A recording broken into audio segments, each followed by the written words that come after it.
नमस्कार, बहुत स्वागत है आप सभी का टोटल टीवी में और मैं हूं आपके साथ जया पाल। हमारे खास कार्यक्रम में आज हम चर्चा करेंगे निकाय चुनाव के लिए कांग्रेस उम्मीदवारों की कमी को लेकर। बता दें कि हरियाणा निकाय चुनाव के लिए कांग्रेस को उम्मीदवार ढूंढने के लिए काफी मशक्कत करनी पड़ रही है, तो वहीं बीजेपी के लिए बागी जो मुश्किलें हैं वो खड़ी कर सकते हैं प्रदेश की जीटी रोड बेल्ट के दो बड़े शहरों पानीपत और करनाल से कांग्रेस के लिए बुरी खबर भी अब सामने आ गई। दरअसल पानीपत में जहां बीजेपी का मुकाबला करने को पार्टी के पास मेयर और पार्षद पद के पूरे और मजबूत उम्मीदवार ही नहीं है, और वहीं हिसार के 20 वार्डों में कांग्रेस ने अपने 13 उम्मीदवार मैदान में उतारे हैं। बाकी 7 वार्डों में निर्दलियों को समर्थन दे दिया है। इधर मंगलवार शाम को करनाल से भी कांग्रेस के लिए बुरी खबर सामने आई कि कई पुराने नेताओं ने पार्टी छोड़ दी है। अब कांग्रेस के लिए कितनी बड़ी मुसीबत बनेगी ये देखना होगा।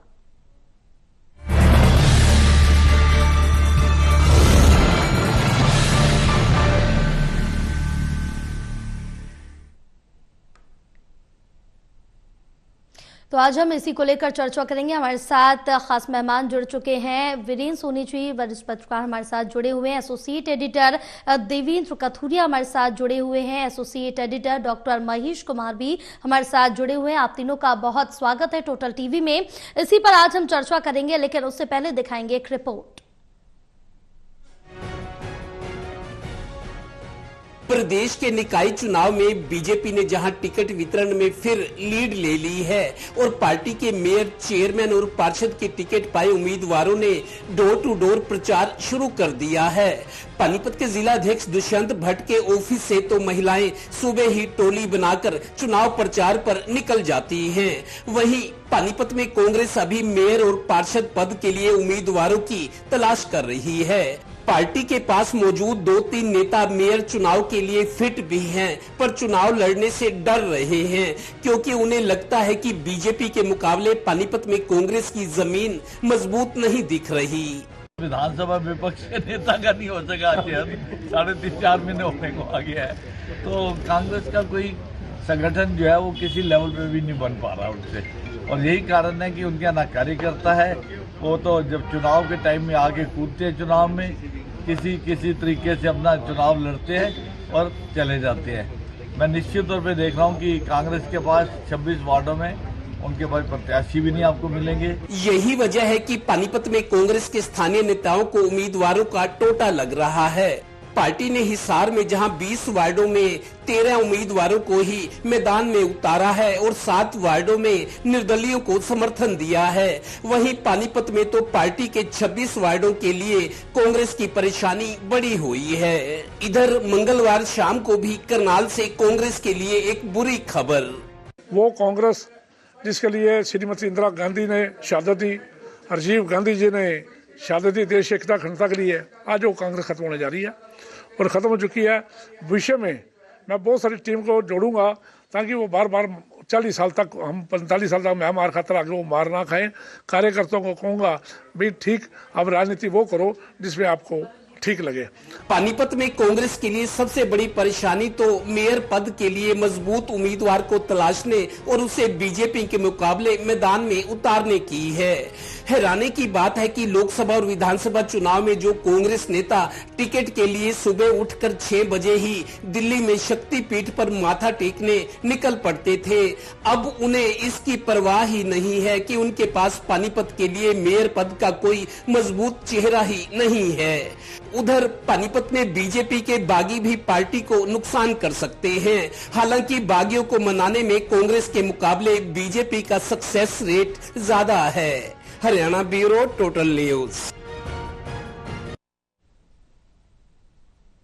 चलिए चर्चा की शुरुआत करेंगे। देवेंद्र, सबसे पहले आपके पास आएंगे, और इस बीच अगर देखें तो हरियाणा निकाय चुनाव के लिए कांग्रेस को उम्मीदवार ढूंढने के लिए काफी ज्यादा मशक्कत करनी पड़ रही है। ऐसा क्या कुछ कारण, क्योंकि 26 वार्डों में कांग्रेस के पास उम्मीदवार नहीं है?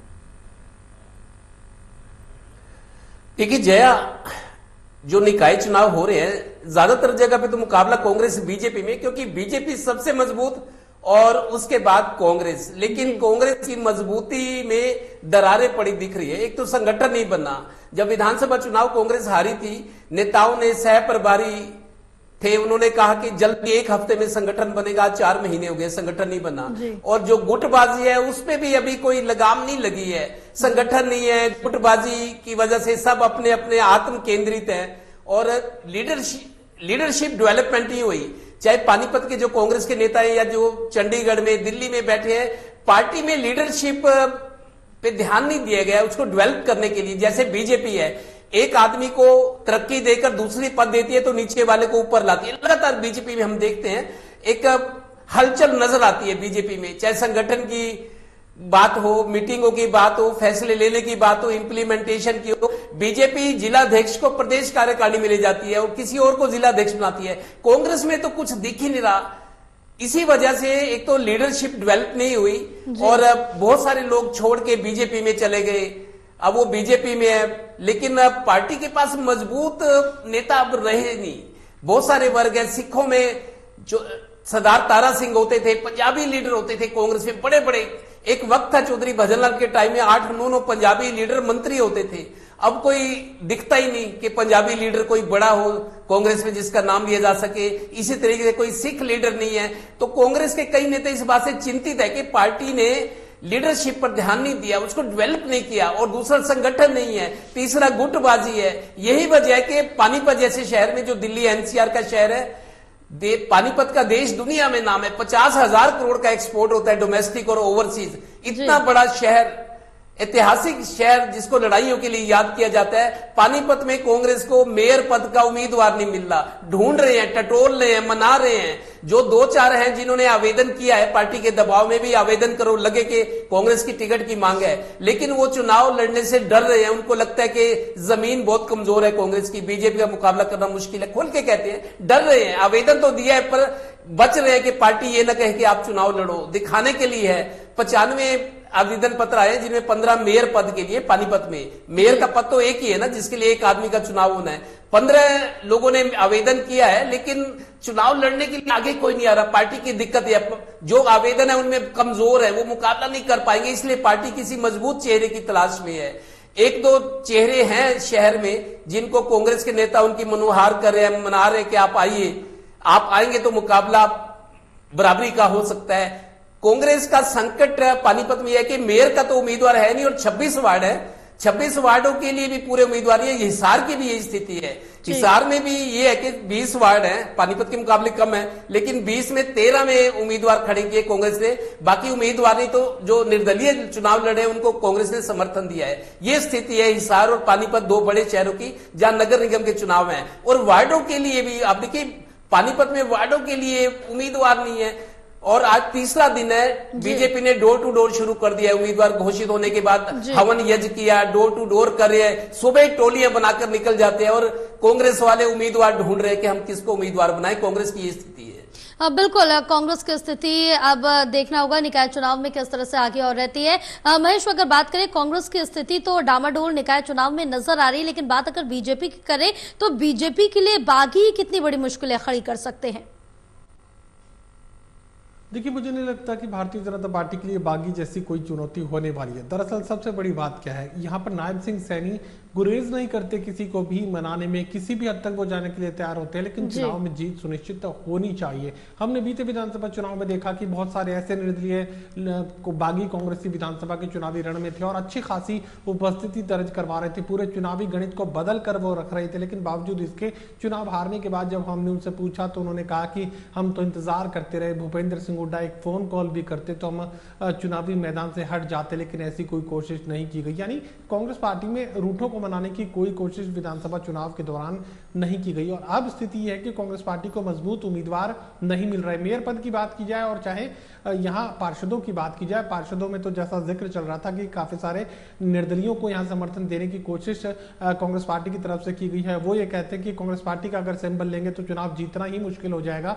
तो ऐसे में यहाँ समर्थन देने देने के लिए कांग्रेस पार्टी के लोग तैयार हुए।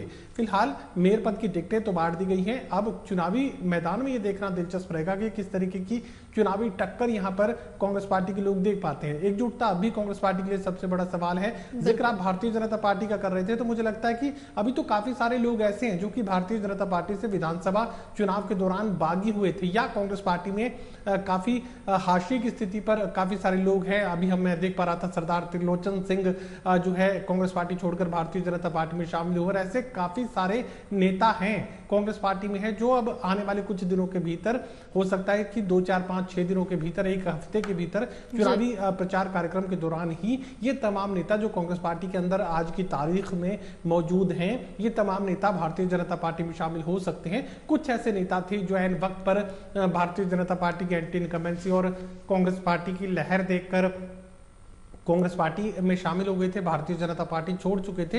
अब वो तमाम नेता वापसी की तैयारी में हैं, क्योंकि वापसी पर पाबंदी लगा दी गई थी। High profile joining Bharatiya Janata party के लोग नहीं करवा रहे थे, पटका पहनाकर कोई ज्वाइनिंग बीजेपी के लोग नहीं करवा रहे थे। तो ऐसे में ये लोग इंतजार कर रहे थे। अब सही मौका आ चुका है। चुनावी मौसम में भारतीय जनता पार्टी को नए नेताओं की जरूरत पड़ेगी और इस मौके का भरपूर अवसर वो लोग उठाएंगे जो बीजेपी छोड़कर कांग्रेस पार्टी में शामिल हुए थे विधानसभा चुनाव के दौरान। और अब ऐसे लोग जो कि कांग्रेस पार्टी में जो है काफी ज्यादा परेशानी की स्थिति में इस वक्त नजर आ रहे हैं, तमाम वो लोग अब कांग्रेस पार्टी छोड़कर भारतीय जनता पार्टी में शामिल हो सकते हैं और होंगे भी। तो साफ तौर से कहा जा सकता है कि अभी बागियों को लेकर कोई ज्यादा चिंता यहाँ भारतीय जनता पार्टी को करने की जरूरत नहीं है। और अगर कोई बागी हुआ भी तो बीजेपी के लोग आसानी से उसे संभाल सकते हैं, मना सकते हैं। अब बिल्कुल देखना होगा कि बीजेपी किस तरह से मनाती है। बहरहाल वीरेंद्र जी, क्या जो निर्दलीय उतरे बागी हैं वो बीजेपी का खेल खराब कर सकते हैं या फिर कोई भी ऐसी दिक्कत नहीं आएगी? नहीं, देखिए बीजेपी को ज्यादा कठिनाई नहीं है। भारतीय जनता पार्टी सत्तारूढ़ दल है और सत्तारूढ़ दल होने के नाते भारतीय जनता पार्टी के पास पर्याप्त अवसर है नेताओं को प्रलोभन देने का। और देखिए कांग्रेस के पास कुछ है नहीं। अब कांग्रेस में क्या है, कांग्रेस संघर्ष मांगती है, बलिदान मांगती है, लेकिन अवसरवाद है। अभी त्रिलोचन सिंह जो थे, देखिए कांग्रेस ने उनको 2 बार प्रत्याशी बनाया, मनोहर लाल जी के खिलाफ भी और नायब सिंह सैनी के खिलाफ भी। और भूपेंद्र सिंह हुड्डा ने उन्हें मिनोरिटी कमीशन का चेयरमैन भी बनाया जी। और कल वो नामांकन के दौरान थे, मनोज वधवा का जब नामांकन हुआ कांग्रेस प्रत्याशी के रूप में, तो वहां भी मौजूद थे। अब ये साफ समझा जा सकता है कि ये अवसरवाद की राजनीति है। जब मनोहर लाल पार्ट 1 में जब मनोहर लाल जी मुख्यमंत्री थे, तब भी ये जगमोहन आनंद के साथ मनोहर लाल जी को मिठाई का डिब्बा देने गए थे, तभी से लोगों के ये संदेह हो गया था। तो अब जो नायब सिंह सैनी के खिलाफ ये चुनाव लड़े थे उपचुनाव के दौरान, तब भी इनकी निष्ठा पर संदेह व्यक्त किया जा रहा था। तो इसलिए अब कांग्रेस में तो अब जो निष्ठावान लोग चाहिए, मतलब जो बलिदान दे सकते हैं। अब तो संघर्ष क्या है, अगर यही चुनाव विधानसभा चुनाव अगर बाद में होने होते तो आज ये देखिए कांग्रेस के पास भी उम्मीदवारों की कमी नहीं होती और भारतीय जनता पार्टी के पास तो कमी कभी थी नहीं। आज जो स्थिति कांग्रेस की है, कभी यही स्थिति भारतीय जनता पार्टी की भी हुआ करती थी। जब भारतीय जनता पार्टी विपक्ष में थी तो भारतीय जनता पार्टी को उम्मीदवार नहीं मिलते थे। कारण ये था कि क्योंकि सत्ता की चकाचौंध नहीं थी, विपक्ष में रहना था, संघर्ष था और बलिदान था, तब भारतीय जनता पार्टी जो है ढूंढ कर टिकट दिया करती थी। आज यही स्थिति कांग्रेस की हो रही है विपक्ष में होते हुए। तो इसलिए ये देखा जाए कि निकाय चुनाव, हालांकि देखिए ये स्थानीय स्तर के होते हैं, पार्टी की विचारधारा से कोई लेना देना नहीं होता, जो चेहरा होता है वो प्रमुख होता है। लेकिन अब जो है 5 वर्ष आगे जो देखें, कोई चुनाव नहीं है, सत्ता के लिए जो चकाचौंध होती है वो भारतीय जनता पार्टी के पास है। तो इसलिए अब कांग्रेस में जो उत्साह का संचार नहीं होगा, क्योंकि कांग्रेस के पास देने के लिए कुछ नहीं है। जो अवसरवादी लोग होंगे वो कांग्रेस को अलविदा कह देंगे और जिन्होंने संघर्ष करना है, बलिदान देना है, जो पार्टी मांगती है, वो कांग्रेस में बने रहेंगे। बिल्कुल, क्योंकि जिस तरह से देखिए कि कांग्रेस में अभी कई चीजों को लेकर सवाल भी खड़े हो रहे हैं, लेकिन इस बीच क्या कांग्रेस के सिंबल पर चुनाव लड़ने के लिए जो उम्मीदवार है वो काफी ज्यादा दिलचस्पी नहीं दिखा रहे हैं। इसके पीछे के कई कारण, चाहे हम इसमें संगठन की बात कर ले या फिर यहाँ पर एकजुटता की बात कर ले। देवेंद्र, देखिए जया, मैं ये मानता हूं मुकाबला तो देखो बीजेपी और कांग्रेस में है, लेकिन ऐसा नहीं है कि कांग्रेस सब जगह, जैसे पानीपत की स्थिति है, अलग अलग स्थानीय स्तर पर अलग अलग कारण है कांग्रेस की कमजोरी के। कहीं लीडरशिप मजबूत है, कहीं नहीं भी है, कहीं बीजेपी में लोग चले गए इस वजह से कमजोर है। तो जैसे रोहतक है, मेरे को तो रोहतक है, हिसार है, जो थोड़ा सा उस तरीके के भूपेंद्र दीपेंद्र हुड्डा के जो साथी है जो उनकी जिंदाबाद बोलते हैं, मेरे को लगता है कुछ जगह कांग्रेस की स्थिति ठीक भी है। ऐसा नहीं है कि कांग्रेस बिल्कुल गई गुजरी होगी, लेकिन मानना पड़ेगा बीजेपी के मुकाबले उनकी तैयारियां, उनकी मजबूती, उनकी रणनीति और जमीन, ये सारी चीजें बीजेपी के मुकाबले मेरे को नहीं लगता। लेकिन ऐसा नहीं है कि जीरो पे चली जाएगी कांग्रेस, ऐसा भी नहीं है। कुछ जगह तो मेरे को लगता है जहां ठीक ठाक है, रोहतक हो गया, हिसार हो गया, जीटी रोड बेल्ट में चूंकि शुरू से ही बीजेपी का प्रभाव रहा है। 2014 में चाहे मोदी जी का चुनाव लोकसभा था या मनोहर लाल जी पहली दफा मुख्यमंत्री बने, 2019 में चुनाव था, अब 2024 में जीटी रोड बेल्ट में बीजेपी की तरफ झुकाव रहा है। जीटी रोड बेल्ट ये जो दिल्ली चंडीगढ़ के बीच का एरिया है, सोनीपत, पानीपत, करनाल, कुरुक्षेत्र, यमुनानगर, पंचकुला, अंबाला, ये चंडीगढ़ दिल्ली के बीच 7 जो जिले हैं, ये 2014 से दरअसल कभी ये कांग्रेस के प्रभाव वाला क्षेत्र था। जब से मोदी जी का उभार हुआ है, बीजेपी की जब से हवा चली, सबका साथ सबका विकास, ना खाऊंगा ना खाने दूंगा, जब से इस तरह की राजनीति शुरू हुई है तो कांग्रेस अपनी और भी कई कारण है, कांग्रेस रसातल में चली गई। उसका बीजेपी का जो उभार हुआ है, मोदी जी ने जो उम्मीदें जगाई हैं सारे देश में, बहुत सारे ऐसे नारे गढ़े गए कि लोग उसमें बह गए। तो जीटी रोड बेल्ट पिछले 3 चुनाव से, लोकसभा हो या विधानसभा, और जब तीसरी बार ये निकाय के चुनाव भी हो रहे हैं, जीटी रोड बेल्ट ने बीजेपी का भरपूर समर्थन दिया। और उस तरीके से नेता मनोहर लाल हो, रामविलास शर्मा हो, बड़े नेता कहते हैं कि जीटी रोड में डेवलपमेंट हम सबसे ज्यादा काम करेंगे क्योंकि इस बेल्ट ने हमारा साथ दिया है और बीजेपी की सरकार को रिपीट करने में योगदान रहा है। तो मेरे को लगता है जीटी रोड बेल्ट में भले ही थोड़ा सा बीजेपी प्लस हो, लेकिन रोहतक, हिसार, जो दूसरे सोनीपत में भी कुछ हद तक मेरे को लगता है कांग्रेस कुछ कर जाएगी। लेकिन कुल मिलाकर कमजोर स्थिति में है कांग्रेस, और इंतजार करना पड़ेगा रिजल्ट क्या है। 14 मार्च को होली है और 12 मार्च को रिजल्ट आना है। देखते हैं कौन कौन होली 2 बार मनाता है। 14 को तो मनाएंगे, 12 को भी होली मनेगी जब रिजल्ट आएंगे। बिल्कुल, नतीजे क्या होंगे वो तो देखना दिलचस्प होगा। यहाँ पर बीजेपी की ट्रिपल इंजन की सरकार आती या फिर कांग्रेस को एक नया अवसर मिल पाएगा, ये देखना काफी ज्यादा दिलचस्प होगा। महेश, लेकिन इस बीच बात करें, क्योंकि बीजेपी ने भी बड़े सवाल खड़े कर दिए। बीजेपी की तरफ से साफ तौर से कहा गया कि अभी तक कांग्रेस ना ही नेता विपक्ष दे पाई, ना ही अपने किसी भी लेवल पर संगठन बना पाई, और ना ही क्योंकि गुटबाजी लगातार कांग्रेस में देखने को मिल रही है। तो ये कई बड़े कारण हैं कांग्रेस को दिन प्रतिदिन नीचे लाने के। देखिए, लगातार ये बात कही जा रही है कि कांग्रेस पार्टी को ही कांग्रेस पार्टी ने हराने का काम किया था विधानसभा चुनावों के दौरान। अगर जिक्र किया जाए तो सबसे ज्यादा अहम ये सवाल हो जाता है। वही सवाल आज भी कांग्रेस पार्टी के सामने खड़ा है। हालांकि किसी हद तक मैनेज करने की कोशिश की गई है। विधानसभा चुनाव के दौरान हमने देखा कि कुमारी शैलजा को 2 सीटों के लिए नाराज कर दिया गया था। उकलाना आरक्षित सीट और हिसार की नानोद सीट के गलत बंटवारे के बाद, जो कि भूपेंद्र सिंह हुड्डा के साथियों को दे दी गई थी, और कुमारी शैलजा इसे अपने लिए चाहती थी, अपने लोगों के लिए चाहती थी। उसके बाद वो पूरे चुनावी कार्यक्रम से गायब नजर आई। इस बार परिस्थितियों में इतना परिवर्तन तो आप देख सकते हैं कि कुमारी शैलजा के साथियों को टिकट यहां पर दिया गया, चाहे वो जिसे भी पार्षद पद का टिकट वो दिलवाना चाहती थी उन्हें मैनेज किया गया है। इसके अलावा मेयर पद को लेकर भी कुमारी शैलजा की पसंद का ख्याल इस बार तो रखा गया है। लेकिन कुमारी शैलजा खुद इन चुनावों से ज्यादा दूरी बनाती हुई नजर आ रही थी। उन्हें लग रहा था कि कुछ भी ज्यादा हासिल करने के लिए कांग्रेस पार्टी के पास नहीं है। तो ऐसे में हार का ठीकरा वो अपने सिर पर नहीं फोड़ना चाहती थी, क्योंकि विधानसभा चुनाव के दौरान जो हार हुई उसकी जिम्मेदारी अभी तक किसी ने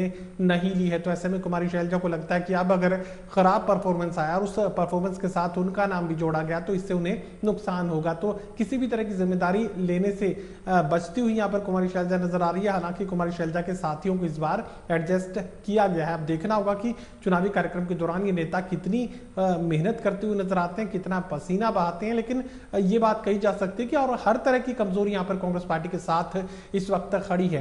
एक कमजोरी ये भी है कि संगठन उनके पास नहीं है। दूसरी कमजोरी ये है कि केंद्र और प्रदेश में जो है भारतीय जनता पार्टी की सरकार है, उससे भी बड़ी परेशानी कांग्रेस पार्टी के लिए ये है कि भारतीय जनता पार्टी के जो भी पार्षद चुनावी मैदान में उतरेंगे या मेयर पद के जो उम्मीदवार उतारे गए हैं, उन्हें आर्थिक सहायता भरपूर भारतीय जनता पार्टी से मिलती रहेगी। और कांग्रेस पार्टी के साथ सबसे बड़ी परेशानी यही होगी कि पार्षद पद को लेकर भी हमने देखा कि जब कांग्रेस पार्टी के लोग बात कर रहे थे, संवाद कर रहे थे नामांकन भरने वाले लोगों से। जब उन्हें कहा गया कि आप कांग्रेस पार्टी का सिंबल ले लीजिए, तो जवाब में ये सवाल वापस नेताओं के सामने रख दिया गया कि बदले में क्या देंगे, क्या चुनावी खर्च आप देंगे, क्या चुनाव प्रचार में जो भी खर्च होगा क्या वो आप उठाएंगे। तो ये सवाल कांग्रेस पार्टी के सामने पलटकर वापस आ जाते हैं कि अगर उनकी पार्टी सिंबल पर उम्मीदवार चुनाव लड़ता है तो उन्हें क्या मिलेगा, उनका चुनावी खर्च क्या पार्टी देने के लिए तैयार है। अब पार्टी की आर्थिक स्थिति यानी कांग्रेस पार्टी की आर्थिक स्थिति ऐसी नहीं लगती कि ऐसी कोई संभावना है कि कांग्रेस पार्टी आर्थिक सहायता मेयर पद के उम्मीदवारों की करे या पार्षदों की करे। तो यकीनन ये जो सुविधा उपलब्ध होगी भारतीय जनता पार्टी के उम्मीदवारों को, चाहे वो पार्षद पद के लिए हो या मेयर पद के लिए हो, श्रेणी के हिसाब से ये आर्थिक सहायता उन्हें मिलने वाली है। ये कमजोरी भी मुझे लगता है कि कांग्रेस पार्टी के साथ खड़ी है और यही सबसे बड़ा एडवांटेज भारतीय जनता पार्टी के पास है कि उनके पास संगठन भी है, उनके पास हवा भी है, उनके पास सरकार भी है, उनके पास एकजुटता भी है, उनके पास चुनावी मैनेजमेंट भी है और सबसे बड़ी बात उनके पास पैसा भी है। बिल्कुल है, लेकिन कांग्रेस के सामने कई बड़ी चुनौतियां हैं। वीरेंद्र जी, अगर इस बीच में कहा जाए कि निकाय चुनाव में विधानसभा वाली जो कहानी है वो दोहराती हुई नजर आ रही है। देखिए, विधानसभा चुनाव में कांग्रेस ने कुछ गलत टिकटें बांटी थी जी, और देखिए जो वोट प्रतिशत में कोई विशेष अंतर नहीं था, हालांकि सीटें का बहुत अंतर था, लेकिन वोट प्रतिशत में अंतर नहीं था। और अब देखिए, अब जब निकाय चुनाव है तो निकाय चुनाव से कोई क्या हासिल कर लेगा। मान लीजिए अगर कोई कांग्रेस का मेयर बन भी जाता है तो क्या हासिल कर लेगा। देखिए, सरकार भारतीय जनता पार्टी के केंद्र में भी राज्य में भी सब कुछ जो काम होना है राज्य सरकार के माध्यम से होना है। अगर कोई मेयर कांग्रेस का निर्वाचित हो भी जाता है तो वो देर सवेर अंततः भारतीय जनता पार्टी में ही शामिल हो जाएगा। सोनीपत का उदाहरण हमारे सामने है और ये स्थिति आगे भी रहने वाली है। अगर कोई पार्षद या मेयर कांग्रेस से निर्वाचित हो भी जाता है, अगर उसको अपने क्षेत्र में विकास कराना है, अपना राजनीतिक भविष्य तलाशना है, तो अंततः वो भारतीय जनता पार्टी की गोद में जाएगा ही जाएगा। और ये स्थिति बनी हुई है कि जो चुनाव लड़ रहा है वो भूपेंद्र सिंह हुड्डा का गुट ही लड़ रहा है। ये बात ठीक है कि कुमारी शैलजा कहीं नहीं दिखाई दे रही, रणदीप सुरजेवाला भी कहीं नहीं है। भूपेंद्र सिंह हुड्डा ने ये जिम्मेदारी, जो उनके कांग्रेस के विधायक है, यहाँ जहां पर उनके जो प्रत्याशी थे जो हार गए थे, चाहे वो विधानसभा के थे या लोकसभा के, तो वही चुनाव की बागडोर संभाले हुए। चुनाव सिर्फ कांग्रेस नहीं, भूपेंद्र सिंह हुड्डा ही लड़ रहे हैं। ये भी शहरी क्षेत्रों के अंदर ही, अब पहले तो सिर्फ थी कि देश वाली बेल्ट के अंदर ही भूपेंद्र सिंह हुड्डा का दबदबा माना जाता था। अब शहरी क्षेत्रों के अंदर भी भूपेंद्र सिंह हुड्डा ही दिखाई दे रहे हैं, वो ही रणनीति बना रहे हैं, उनके समर्थक ही लगे हुए हैं। पूरी कांग्रेस तो कहीं दिखाई देती नहीं। अगर कांग्रेस का संगठन भी होता तो मान लीजिए अगर संगठन भी है, पदाधिकारी है, देखिए जो कार्यकर्ता है उसके सामने कोई आकर्षण नहीं है, उसके सामने आकर्षण सत्ता का है, सत्ता के मोह का है। उनको ये पता कि सत्ता में तो भारतीय जनता पार्टी है, कांग्रेस तो आने से नहीं। कांग्रेस में रहकर तो संघर्ष करना पड़ेगा, सड़क पर आना पड़ेगा, कांग्रेस बलिदान मांगती है। तो ऐसे में जो कार्यकर्ता भी हैं वो सत्ता का रुख चाहते हैं, वो सत्ता का मोह चाहते हैं। तो इसलिए कांग्रेस के लिए राह आसान नहीं है, लेकिन भूपेंद्र सिंह हुड्डा ही डटे हुए हैं और भूपेंद्र सिंह हुड्डा ही संघर्ष कर रहे हैं। बिल्कुल, कांग्रेस के लिए ये राह आसान नहीं होने वाली है, काफी ज्यादा मुश्किलें हैं। बहरहाल बीजेपी के लिए कहीं ना कहीं कुछ बेनिफिट जरूर मिल रहे हैं, लेकिन बीजेपी भी इतनी मुश्किलों के बाद या फिर इतनी आसानी से जीत हासिल नहीं कर पाएगी। बहरहाल देखना होगा कि कौन कौन सी चुनौतियां और दोनों पार्टियों के सामने आएंगी। बहरहाल आप तीनों का बहुत शुक्रिया पूरी चर्चा के लिए। और इस बीच अगर देखा जाए निकाय चुनाव के लिए कांग्रेस को उम्मीदवार तलाशने में काफी ज्यादा मशक्कत का सामना करना पड़ रहा है, काफी ज्यादा कोशिशें करना पड़ रहा है। कहीं ना कहीं इसका जो मुख्य कारण है वो गुटबाजी, कांग्रेस की खोई जमीन सहित कई बड़े कारण है जो कांग्रेस के सामने नजर आ रहे हैं। अब देखना होगा कि आगे नतीजे किसके पक्ष में जाते हैं, बीजेपी की ट्रिपल इंजन आती है या कांग्रेस एक बार खुद को फिर से प्रूव कर पाएगी।